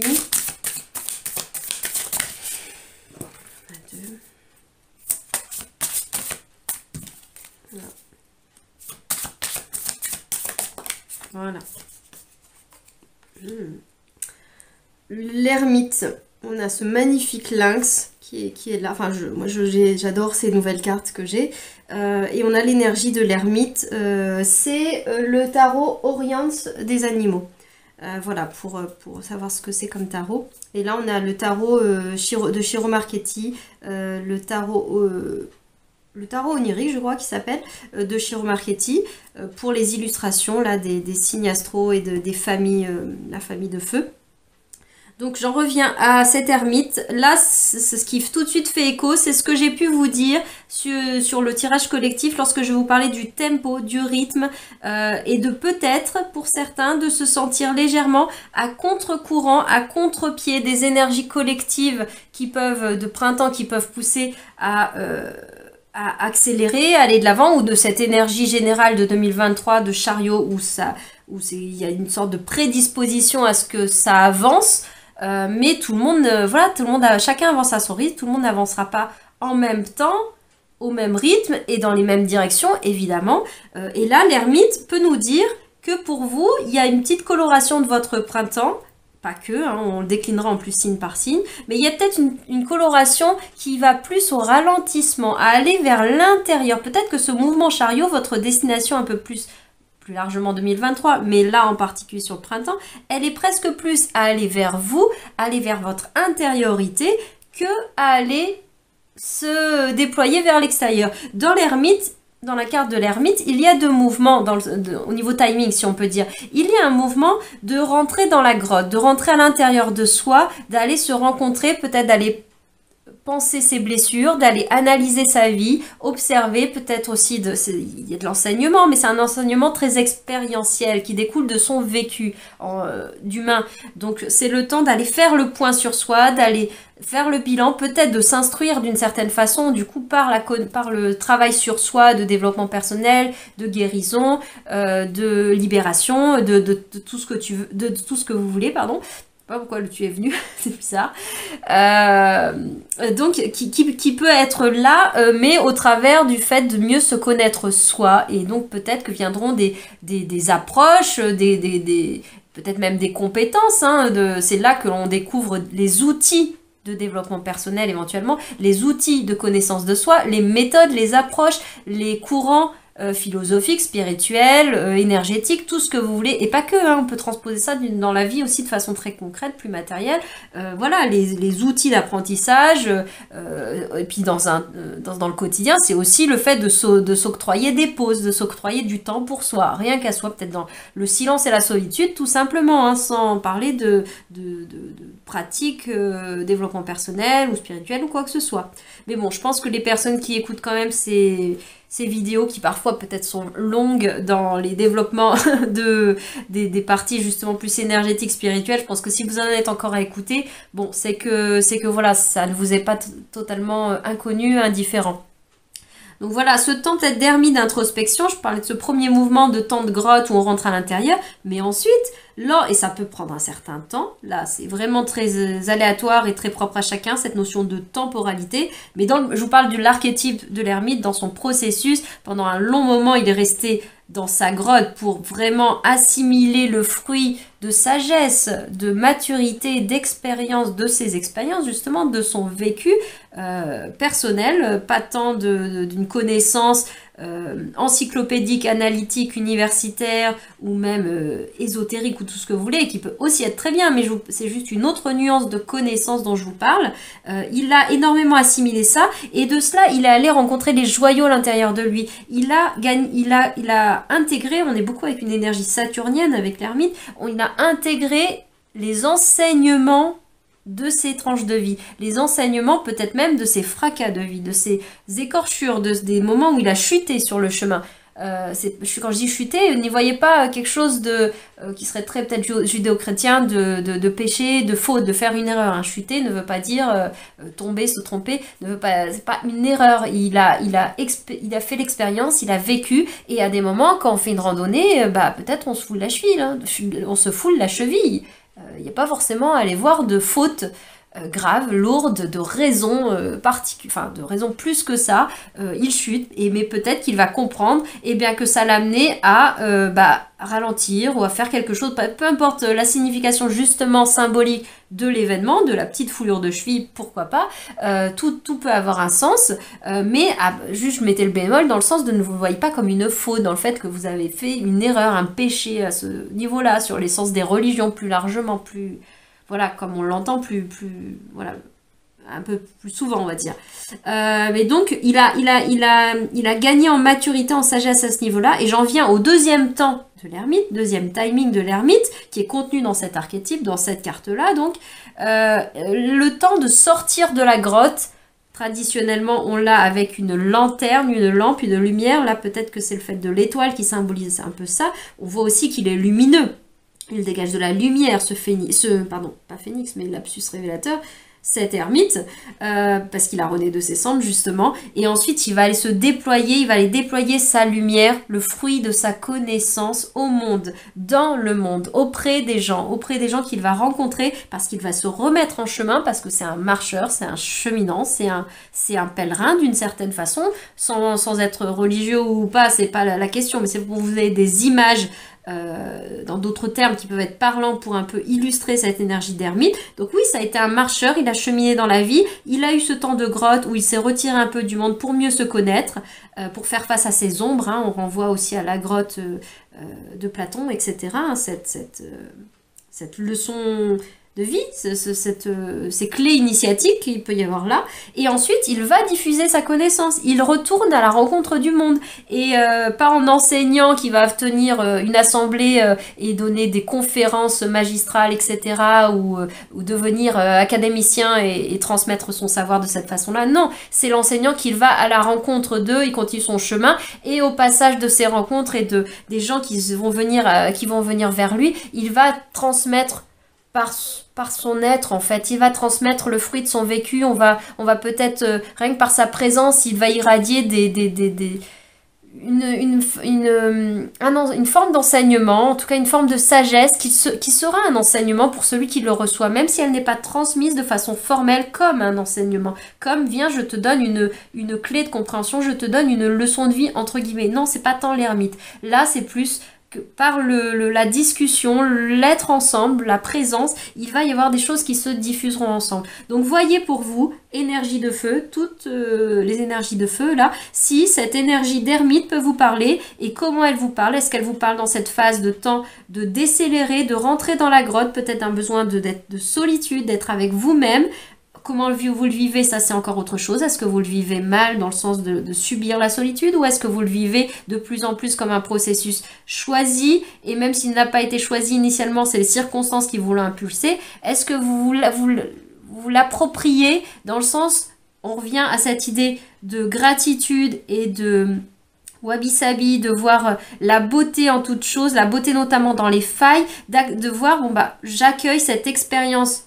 Parce qu'on peut parler bien sûr de solitude, aller se mettre en ermite dans une grotte, de vivre ce temps-là, mais comme un cadeau pour mieux me rencontrer, pour croître, pour grandir en moi, dans ma connaissance de moi, peut-être dans ma maturité personnelle, peut-être grandir en conscience, grandir en sagesse, grandir en écoute de moi-même, de l'enfant intérieur, des blessures, de plein de choses dont on a parlé, peut-être gagner en écoute aussi de l'invisible, du subtil, de s'ouvrir à quelque chose de plus absolu, être moins dans l'action, dans le faire, dans le mouvement extérieur qui ne laisse pas beaucoup de place aux qualités d'accueil, aux qualités de réceptacle.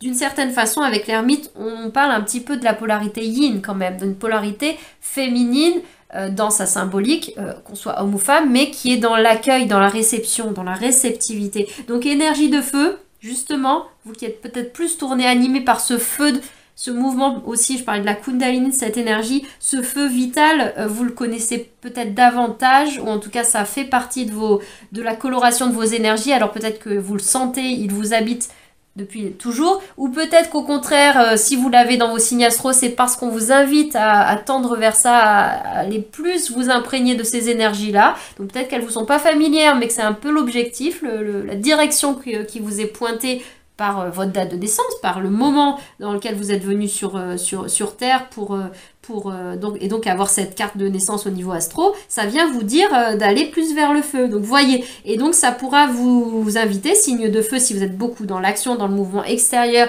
dans le feu, dans l'élan, ou même dans la joie, dans des choses qui sont expansives, là peut-être d'aller à l'intérieur, parce que c'est de l'intérieur, on parle du mouvement expansif. Et tout à l'heure, je vous parlais c'était le moment de casser la coquille. Oui, mais peut-être que juste avant, il faut aller à l'intérieur pour aller se rencontrer parce que, je vous le rappelle, c'est de l'intérieur. Enfin, je vous le rappelle, désolé, ça fait peut-être condescendant de dire ça, j'en sais rien. Mais je vous rappelle, dans ce que j'ai dit précédemment, c'est pour ça. Et je le dis là parce que si vous n'avez pas écouté le début, c'est justement là que j'en parle. Donc, je vous le rappelle, peut-être d'aller écouter le début, que c'est de l'intérieur que l'on fait le changement. C'est de l'intérieur que l'on brise la carapace, que l'ensuite, on va retourner s'expandre, retourner vers l'extérieur, se diffuser, peut-être se trouver et déployer ce pour quoi on est fait dans la vie, dans le monde. Voilà, c'est peut-être de ça qu'il est question pour vous. Voilà, je vais continuer signe par signe pour aller voir la nuance. La nuance pour chaque signe là. Est-ce que je continue avec... On va prendre 2 cartes, oui. On va aller prendre 2 cartes pour chaque signe. Alors, les énergies bélier. De quoi on nous parle? Pour vous, une précision. La mort, je pense grande transformation pour les énergies bélier.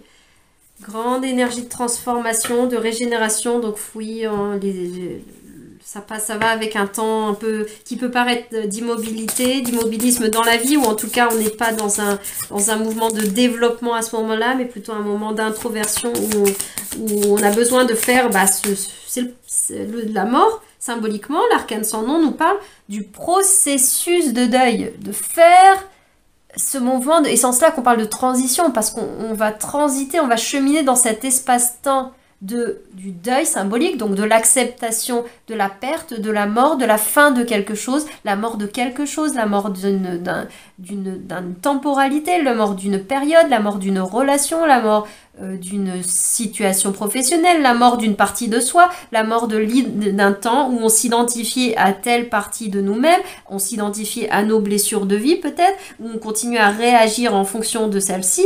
Voilà, à transposer selon votre vécu, mais même si on a l'ermite à toucher du bout du doigt même plus que touché, plus que du bout du doigt. Je veux dire, il a vraiment mis le doigt, il a œuvré sur ses blessures. Et après, il faut le temps d'assimiler. C'est le temps de la digestion, c'est le temps de l'assimilation et aussi de l'élimination. On parle de ça, hein, de la transformation. Tout ça est contenu dans le processus de transformation de la mort symbolique. Et oui, je vais mettre une carte en complément. On va aller voir un petit peu pour vous. Est-ce qu'on peut avoir des précisions, peut-être dans quel domaine ou dans quel...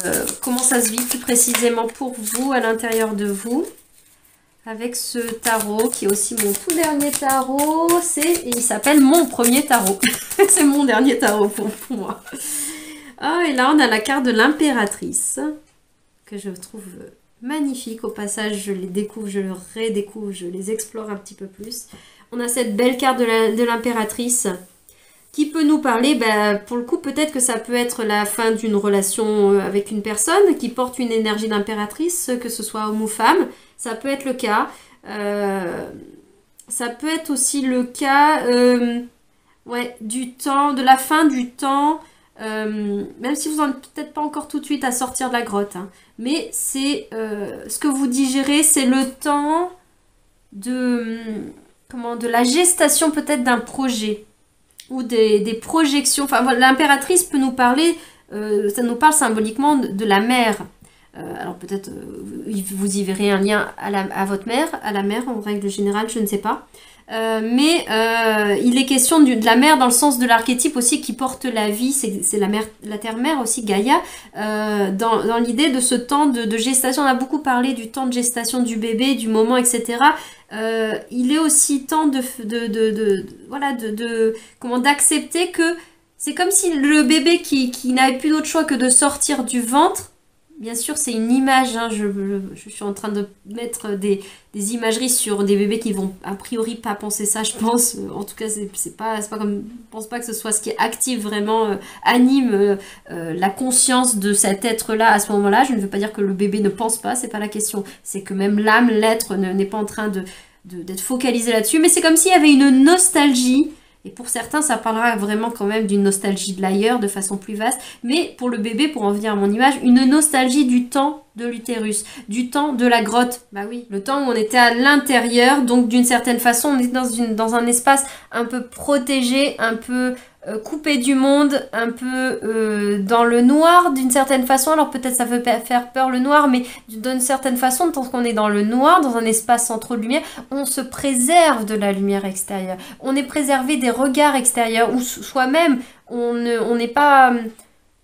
On est comme protégé, on est venu, les animaux, ils vont se réfugier dans une grotte, ils vont se protéger, même l'être humain, de façon préhistorique, etc., aller se vivre dans des grottes. C'est un abri, c'est un foyer, c'est un logement, c'est primitif, peu importe, enfin en tout cas naturel, mais c'est une zone, c'est un enfoncement dans la terre, dans la roche, pourquoi pas dans le végétal, mais c'est même dans un arbre, hein, le creux d'un arbre, c'est aller se protéger dans quelque chose qui est solide, qui nous protège de l'extérieur, même s'il nous isole peut-être un peu de la lumière, justement. Peut-être il nous protège d'un soleil trop fort, d'un feu trop vif pour nous. Peut-être un feu extérieur de la vie, je ne dis pas forcément le feu de quelqu'un, mais un feu extérieur qui pour l'instant peut-être nous brûle les yeux parce que, à l'image là par exemple des animaux, des chatons et autres, je ne sais pas si c'est les chatons, peu importe, mais de ces êtres qui viennent à la vie et qui sont aveugles ou qui voient très très mal et que toute lumière agresse un peu trop. Voilà, c'est cette idée-là, parce que l'être a vécu pendant X temps dans un espace clos, le ventre ou l'œuf, mais un espace clos, plutôt dans le liquide, dans des émotions aussi, on est dans tout ce registre de tout ce qui est de l'ordre de la matrice, hein, englobante, émotionnelle, fluide. On n'est pas dans le dur, il y a une notion de fusion aussi dans cet espace-là. Il n'y a pas encore beaucoup de séparation, bien sûr qu'il y a en réalité la peau du bébé fait une barrière déjà naturelle, mais dans la conscience, il n'y a pas encore vraiment une vraie conscience de moi et l'extérieur, parce que tout est très fusionné. Et on est donc, pour en revenir, dans un espace qui n'est pas... il n'y a pas la lumière, hein, il n'y a pas une lanterne.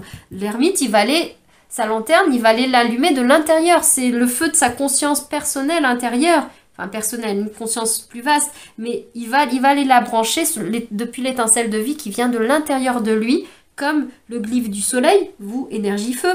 Le soleil peut vous parler, cette énergie de feu, justement, même qui ne gouverne... Enfin, peu importe, le soleil, le glyphe du soleil au niveau astrologique, il y a ce point, ce centre. Et c'est depuis là que l'ermite allume, depuis le centre de son être, il allume la lumière et ensuite diffusera, rayonnera. Bien sûr, le soleil est une autre carte du tarot, mais pour prendre cette image, il diffusera, lui, son soleil sera ce rayonnement solaire depuis le centre, depuis l'être. Et donc pour en revenir au temps de la matrice, à ce moment-là, il n'y a pas encore cette lumière. Elle peut être agressive de l'extérieur. Mais pour vous, je pense que vous en êtes à la fin de ça.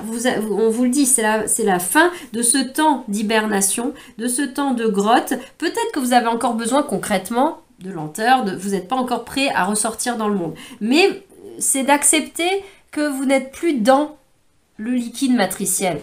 Vous n'êtes plus à l'intérieur et pour certains plus vaste, plus largement, sur un plan spirituel, un plan de l'âme, on peut vous parler d'une nostalgie de l'ailleurs, c'est-à-dire d'une nostalgie de ce temps où vous n'étiez pas descendu dans l'incarnation, dans la matrice, mais vous étiez à l'état d'âme, donc d'âme unique en fait, d'absolu. Il y a là où dans cet espace dont je parlais dans le début aussi de la vidéo, cet espace où il n'y a pas de différenciation, il n'y a pas de barrière, tout est fusionné, justement.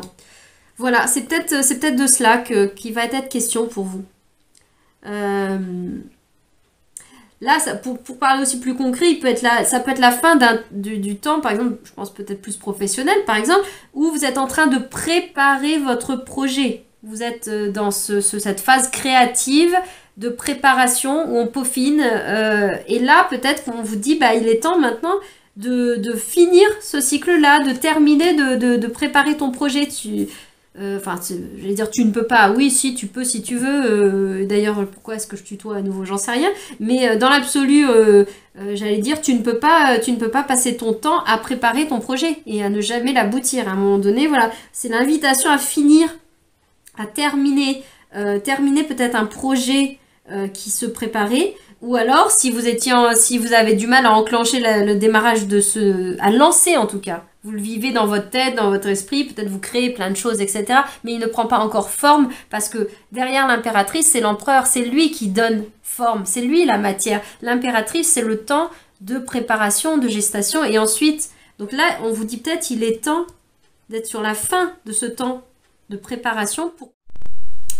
Oui, donc je disais que c'était le temps de terminer cette période-là, peut-être de préparatif. Voilà, c'est peut-être le mot, de préparatif. Et que va s'en venir, peut-être pas tout de suite, mais bientôt, de commencer à se tourner doucement, peut-être avec lenteur, à votre rythme, maturité, de se tourner vers ce temps de déploiement, de je vais mettre en place dans la matière. Donc si pour cela, peut-être d'un point de vue professionnel ou même c'est valable aussi d'un point de vue relationnel, si vous souhaitez vous ouvrir à une autre vie relationnelle, peut-être même à vous ouvrir à une vie de célibat, hein, c'est terminé le temps d'y penser, d'y réfléchir, de le visualiser, de le projeter, il est peut-être temps de le faire. Donc pour ça, peut-être qu'il faut mettre fin à une relation pour le transposer au professionnel. Vous avez peut-être dans votre tête depuis un moment commencé à le faire, même un petit peu, mais à réfléchir, à élaborer sur un projet de reconversion, un projet d'autre chose, mais vous êtes encore un grand pied dans d'autres fonctionnements. Peut-être que là on vous dit, alors ça vous dit pas de tout arrêter, mais on vous dit il est temps de mettre fin à certaines choses, il est temps de clôturer des choses.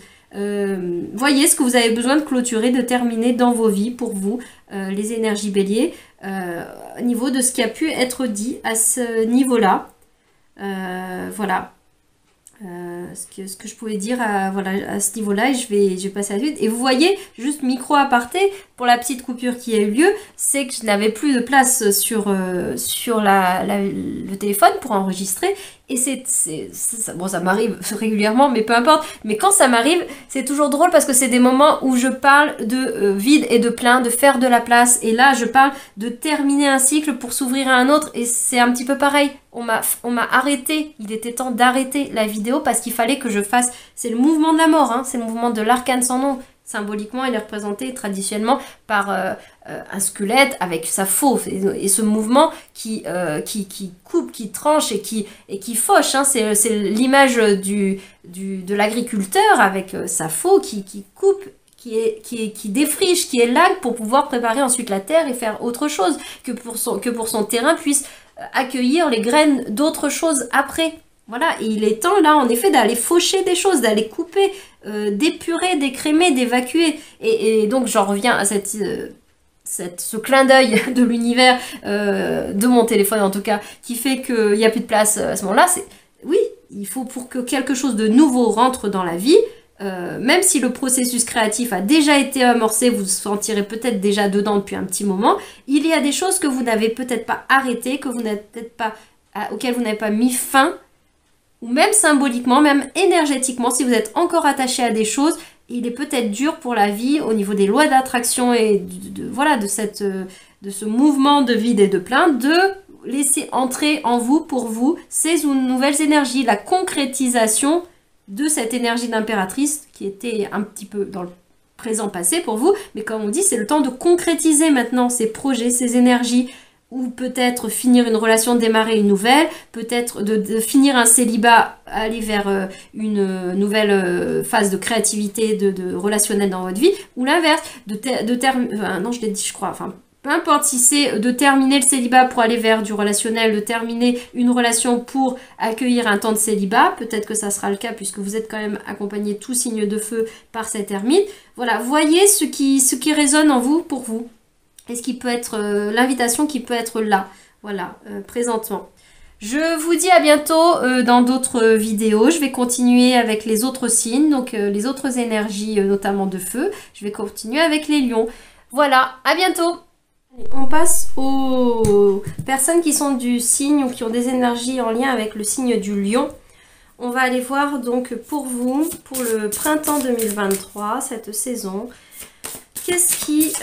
Quelle précision on peut avoir? Donc bien sûr, je le rappelle, la première partie est vraiment le tirage principal et je ne fais qu'affiner, apporter un tout petit peu de précision. Ce n'est pas une guidance complète signe par signe là pour vous. C'est vraiment à écouter, à entendre, à recevoir en lien. En lien avec toute la guidance générale qui a été proposée au début. Je vais faire des allers-retours avec cela. Donc alors pour les lions, la carte qui vient compléter vos énergies.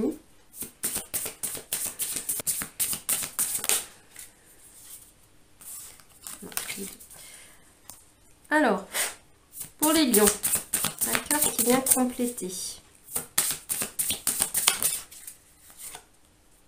La justice.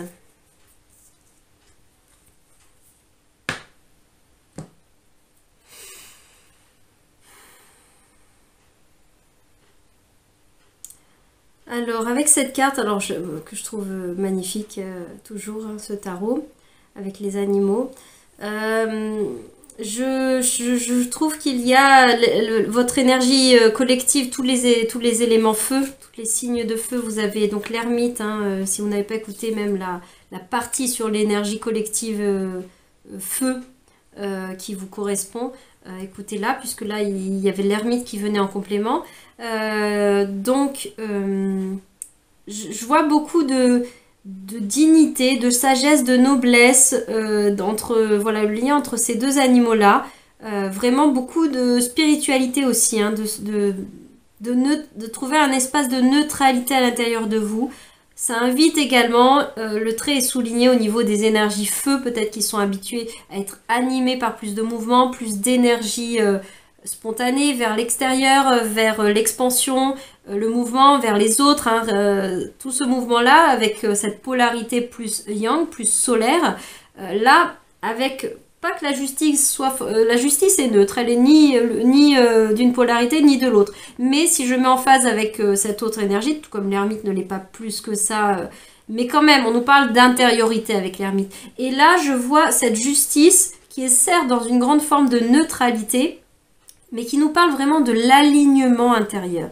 Elle nous parle de trouver l'équilibre en soi et en effet d'adopter un regard neutre, c'est-à-dire un regard qui n'est pas dans la réaction, dans la réactivité, dans un rythme un peu effréné peut-être d'action, mais aussi de pensée et aussi d'émotion, voilà, de manière d'agir, tout domaine confondu, même dans un processus intérieur qui serait beaucoup plus habituellement peut-être effervescent, réactif,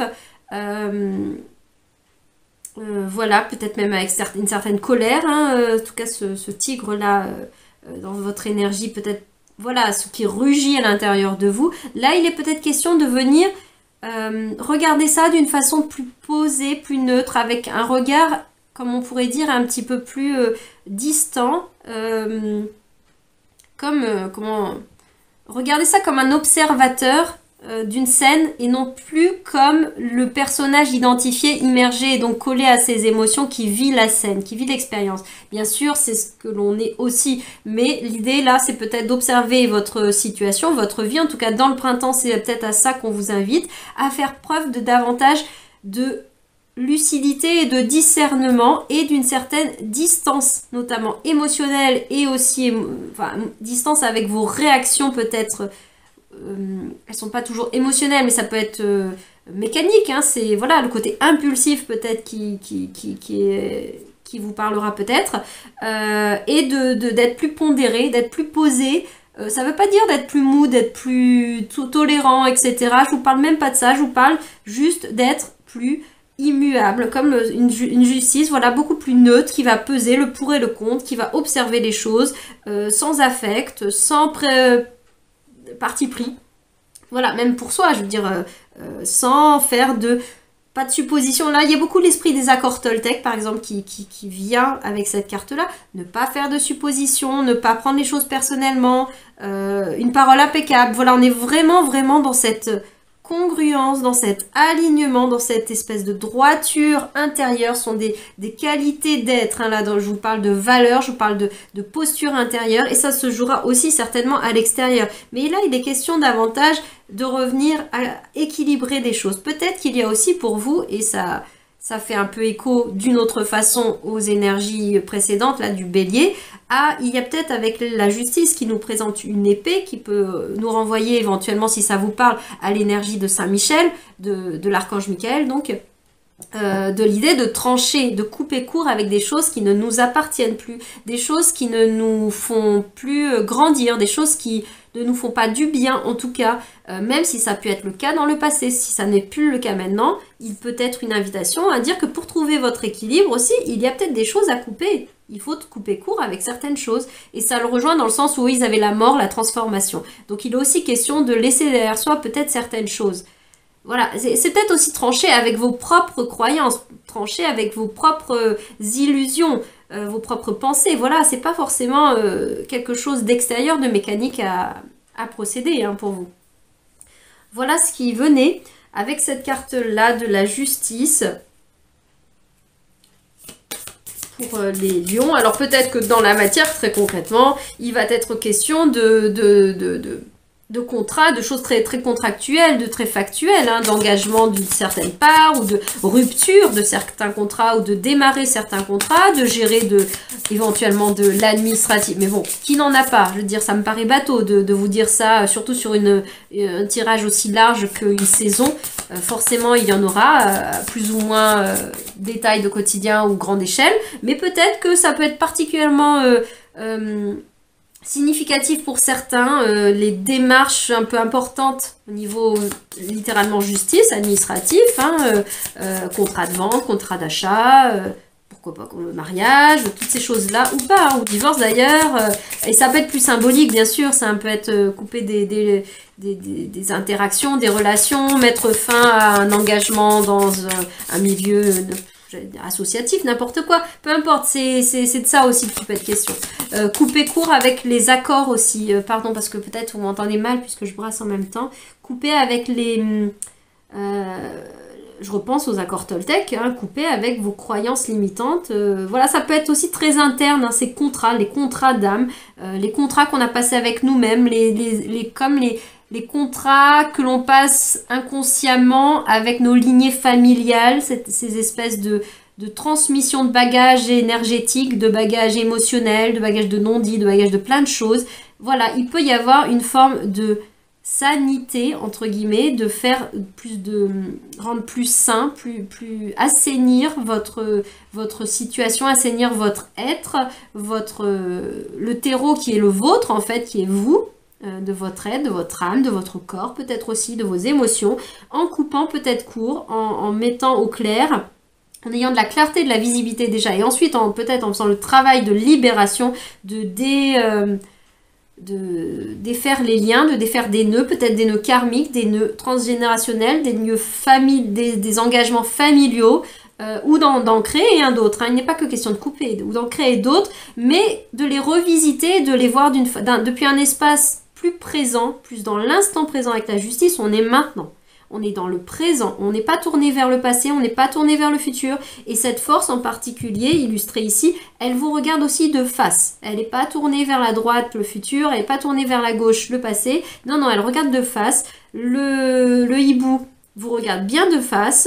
La justice, de toute façon, est toujours présentée de face. Donc ça, c'est pas propre à cet oracle-là, à ce tarot-là, pardon.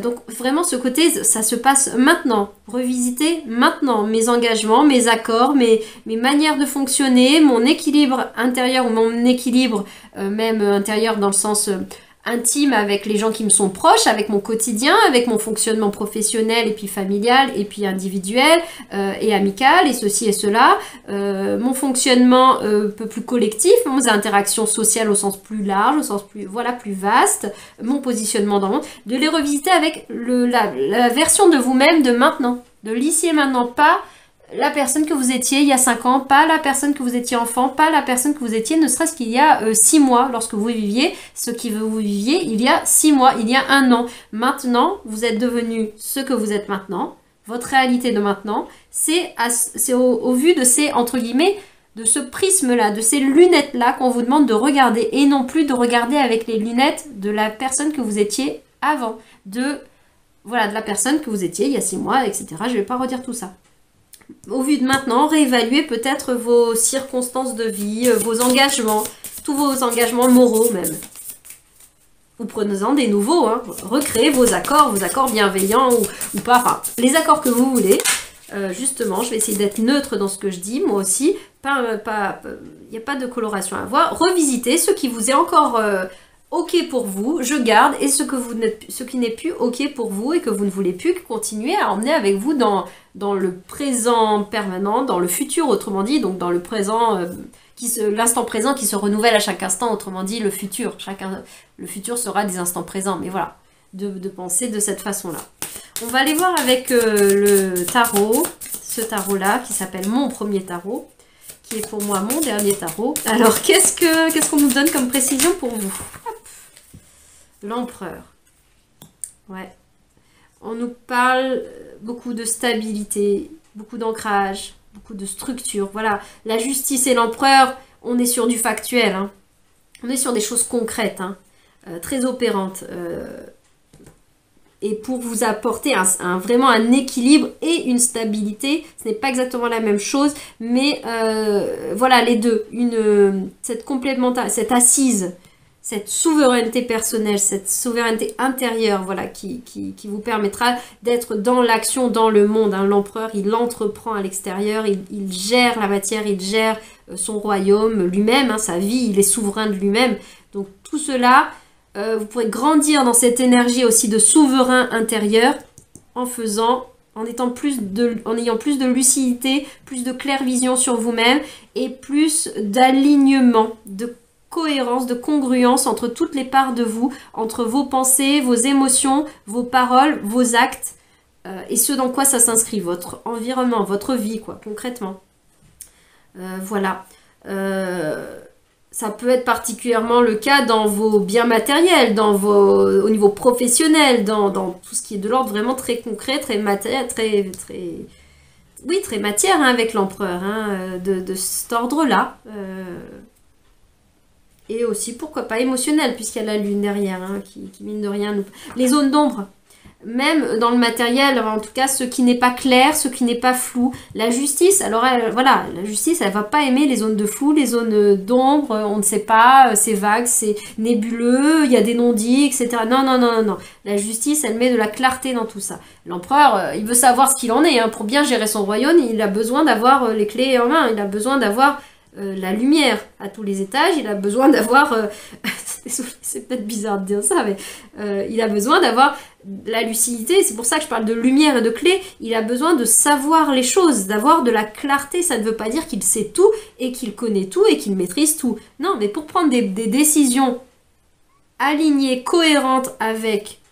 Enfin, pour prendre des décisions alignées, pour que les choses soient en cohérence, il faut avoir de la clarté sur les différentes parts. Si on n'a que une visibilité sur un morceau de la situation, un tout petit focus, comment prendre une décision globale qui prendrait en compte l'ensemble du tableau, l'ensemble du tableau de qui vous êtes, ou l'ensemble du tableau d'une situation qui implique d'autres personnes, ou d'autres facettes de vous-même, enfin voilà, ou d'autres plans, etc.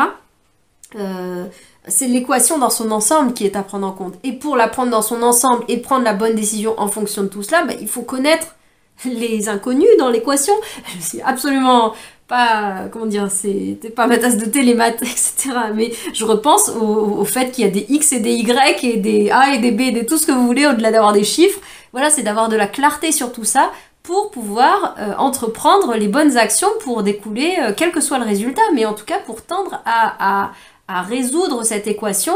Eh bien, il faut aller connaître les inconnus. C'est en cela que la lune en dos de deck vient un petit peu me dire, me compléter ce qui était là avec ces cartes-là pour vous. Voilà, je pense que je vais m'arrêter là pour ce qui est de vos énergies, les lions, et les personnes qui ont du lion pas mal dans leur personnalité, dans leur thème astral, pour ce printemps 2023. Je vous dis à très bientôt dans d'autres vidéos. Vous pouvez bien sûr découvrir d'autres choses sur la chaîne et sur Facebook, Instagram, tout ce que vous voulez. Voilà, je suis sûre que vous savez déjà tout ça. À bientôt! Allez, on continue pour les personnes toujours de signe de feu. J'ai juste un petit peu changé la disposition. Toujours les énergies feu avec les sagittaires. On va aller voir pour vous, pour ce printemps 2023, pour cette saison qui s'en vient. Pour vous, pour nous, qu'est-ce qu'il en est en complément, bien sûr, je le rappelle, de cette première grande partie qui est vraiment la base du tirage, l'essence générale. Et là, ça va être vraiment... On va affiner des précisions pour vos énergies collectives, des énergies feu, et pour vous, là en particulier, signe du Verseau. On va avoir ça, mais si vous n'avez pas écouté le début, vraiment, je vous y encourage parce que je ne vais faire que faire des allers-retours, des compléments de ce qui a déjà été évoqué précédemment dans cette première partie de vidéo. Alors, pour les énergies sagittaires, 2023, le printemps 2023, Sagittaire. Alors, qu'est-ce qui vient? Peut-être un grand renouveau, il y a un grand élan de liberté pour vous, d'indépendance. Je vous parlais, vous voyez, l'image est complètement là. Je vous parlais dans cette première partie, dans ce tirage collectif. Oui, j'en ai reparlé, il me semble, sur les énergies de feu de façon générale, mais j'en parlais beaucoup, le mouvement de casser la coquille. Je vous ai parlé du homard qui brise sa carapace pour... c'est l'élan de vie qui le pousse à ça. Je vous ai même parlé pour vous donc de la graine, du poussin, tout ça. Mais je vous ai parlé de la Kundalini avec le serpent ici. Je vous ai dit que c'était cette énergie vitale qui fait que justement on casse ça. Et je ne sais plus si je l'ai fait... Il me semble que je vous ai parlé de l'énergie du mat dans le tarot de Marseille. Oui, oui, je vous en ai parlé, qui n'a pas vraiment de chiffres, qui fait partie de la structure des arcades majeures, mais qui est un peu l'électron libre en dehors de tout ça. Et c'est cette énergie d'électron libre, c'est cette énergie d'élan de vie, c'est l'énergie vitale purement, vraiment, au-delà d'un personnage, d'un archétype très précis, il est l'énergie, il est l'élan, il est ce qui fait qu'on vit en fait. Il est même ce qui fait qu'une âme a l'élan de venir s'incarner en fait. Voilà, c'est au-delà d'avoir envie de vivre dans une incarnation. Voilà, c'est pas seulement ça, c'est pas seulement ce feu intérieur qui nous parle aussi de cette énergie vitale que certainement vous sentez de quoi je parle puisque vous êtes habité par ces énergies de feu de façon générale en tant que Verseau. Sagittaire. justement, vous êtes habité par ces énergies de feu, donc ce feu intérieur, ce feu de vie qui est aussi, on peut l'appeler aussi énergie vitale, c'est ça. Mais là, je vous parle d'un truc, quelque chose d'encore plus vaste avec l'archétype du fou, du mal. C'est vraiment l'impulsion de vie, l'élan de liberté, quelque chose de très instinctif qui pousse à la vie, qui pousse vers l'avant. C'est ce mouvement, je vous parlais vraiment, qui fait l'explosion de la carapace, qui fait que la graine sort, voilà, qui fait que la graine sort de sa coque en tout cas, et le germe va commencer à sortir, et après même c'est aussi ce mouvement qui fait qu'elle a l'énergie pour casser la croûte terrestre et sortir de la terre.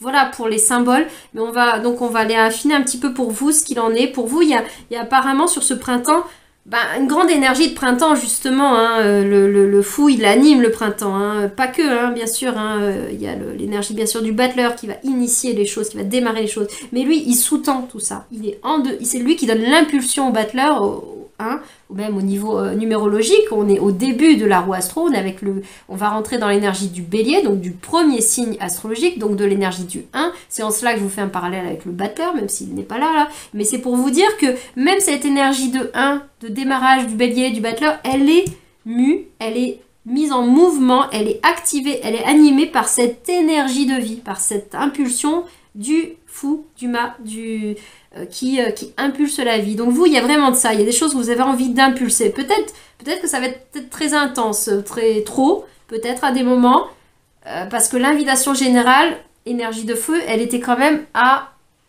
de la patience, à se poser, à l'introspection, à l'introversion, ou en tout cas à faire les choses avec sagesse et maturité, avec lenteur aussi, d'une certaine façon. Alors peut-être que le contraste entre une ébullition, l'élan, lui il fait pas dans la lenteur, hein, le fou, il va même peut-être vite, hein, en tout cas il est impulsif d'une certaine façon. L'ermite est beaucoup plus pondéré, il procède de façon beaucoup plus lente, beaucoup plus mûr aussi, du coup sage, hein, il est moins dans la précipitation par définition. Peut-être que le fait d'allier ces deux énergies vous amène à un point d'entre-deux, où justement vous gérez le rythme, vous allez moduler tout ça. Peut-être que vous allez le vivre. Est-ce que vous allez le vivre de façon harmonieuse, ces deux énergies, en les fusionnant, on va dire les deux, et en naviguant du coup, comme si c'était de l'eau chaude et de l'eau froide, et que du coup on les mélange et ça fait de l'eau tempérée, et vous arrivez à avancer toute votre saison avec de l'eau tempérée, une énergie tempérée de ces deux-là, ou est-ce que vous allez vivre les deux de façon un peu alternative, des fois des grands moments d'énergie, d'expansion, de vitalité, d'envie de liberté. Alors, envie de liberté, c'est aussi ce qui nous pousse vers l'avant, mais c'est aussi ce qui peut nous pousser à fuir. C'est j'en ai marre, je claque la porte, je me barre, ça me convient plus, je fais tout valser, je fais tout exploser. Il peut y avoir de ça, et d'autres moments beaucoup plus sages, beaucoup plus pondérés, beaucoup plus lents, à l'image de Saturne, de cette énergie-là. Là, on est des énergies beaucoup plus uraniennes. Donc voilà, hein, révolution, explosion, alors originalité, tout ce que vous voulez. Mais voilà, on est dans un mouvement peut-être, bien que ce soit une planète quand même lente, hein, au niveau des signes astro, Uranus, mais on a ce côté révolutionnaire, hein, ça vient quand même bouger, hein, pas mal. Ou en tout cas... ça pulse, il y a de l'originalité aussi là. Là, il y a des choses beaucoup plus conventionnelles, beaucoup plus anciennes dans le sens de l'énergie d'un vieux sage, enfin, de cet ermite qui fait preuve de sagesse, et que c'est le temps est son plus grand enseignant, la vie et le temps.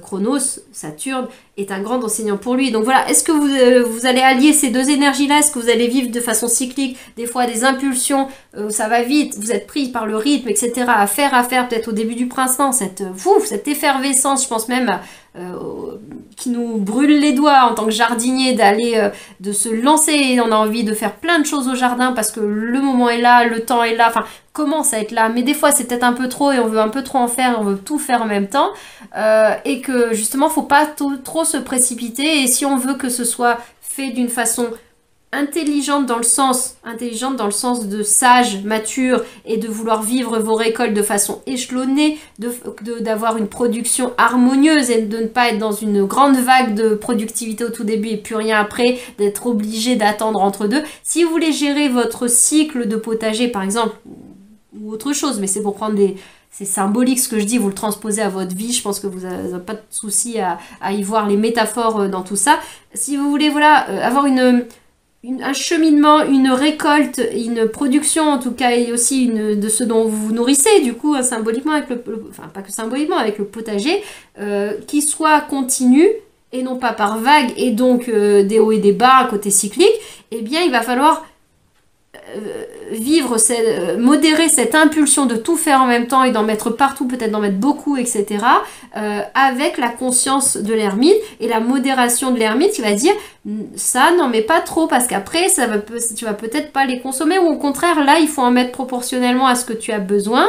Là il faut échelonner tes semis de ceci, de cela, t'en mets un peu là mais t'en remettras ensuite dans 15 jours, ou t'en remettras dans un mois et t'en remettras encore le mois suivant. C'est peut-être le moment de planifier le moment où tu commandes tes graines, ou le moment où tu vas aller, je sais pas, travailler la terre de telle façon à tel endroit pour la préparer, parce que dans un mois tu vas faire cela. C'est pas au moment où on y sera qu'on va se rendre compte que zut, on a loupé l'étape de préparer ou de commander ou d'acheter ceci ou d'acheter cela, et on va devoir aller acheter de façon précipitée des choses peut-être plus chères, ou en tout cas ce qui va venir dans le moment présent parce qu'on ne l'a pas planifié, alors qu'en prenant le temps de réfléchir, d'observer, d'étudier, de commander éventuellement, on aurait pu avoir quelque chose qui correspondait davantage à notre projet. Donc voilà, parenthèse potagère, maraîchère terminée, et on retranspose tout ça dans votre vie, hein, c'est l'idée aussi. Est-ce que vous allez vivre les choses avec des gros temps creux et des gros temps d'action, et des temps creux et des temps d'action, des temps où vous vous sentez ballotté par la vie, effervescence, et puis des grands moments de down où on est complètement, on a besoin d'aller se planquer dans la grotte, mais dans une énergie du coup vécue un peu en négatif, où là on se met en péril, on se met en danger, on y va tellement que limite on frôle le burn-out, le surmenage. Même si c'est pas professionnel d'ailleurs, même relationnel, on en fait trop, affectif, tout ce qu'on veut, ça déborde. Et après, on est tellement épuisé que du coup, il faut qu'on aille se régénérer, se ressourcer, et même se couper du monde dans notre grotte, dans notre repli sur nous-mêmes, quoi. Voilà, à voir si justement c'est quelque chose peut-être qui vous parle de façon générale dans votre vie, ce rythme-là, et que vous avez envie justement de grandir dans ce fonctionnement-là, c'est-à-dire de sortir de je subis ces hauts et ces bas. Si vous voulez être dans un meilleur accompagnement, une meilleure maîtrise avec plein de guillemets de vos énergies, vous pouvez faire l'alliance entre l'ermite et le fou pour que ce printemps-là soit vécu d'une façon avec plus de continuité et de cohérence dans la continuité. Voilà, en tout cas, c'est pas pour dire linéaire, mais voilà, cette idée de moins de variation, une oscillation plus constante à ce niveau-là, en tout cas.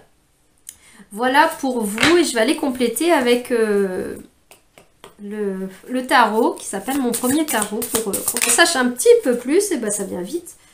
Pour vous, et là, on a la carte le tyran, qui nous parle de l'énergie du diable. Mais là en particulier, je vois avec deux bouquetins de boucs, on peut dire, ouais, je pense que c'est des bouquetins au niveau de la montagne, qui sont en train de se confronter, de s'affronter.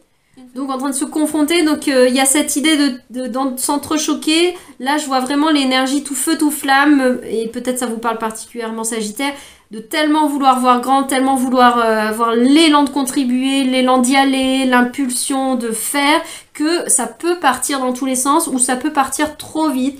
Ça peut se confronter, ça peut s'entrechoquer avec des personnes, hein, mais ça peut s'entrechoquer à l'intérieur de vous, vos idées s'entrechoquent, vos envies s'entrechoquent, vos actions se contredisent d'une certaine façon, ou au potager vous faites des choses un peu qui se court-circuitent, ou va falloir refaire parce qu'en fait vous avez été trop précipité peut-être, pas assez de pondération, pas assez de maturité, vous avez peut-être écouté un peu trop vos élans, vos envies, ce côté instinctif, des besoins de tout ça, ou ce que...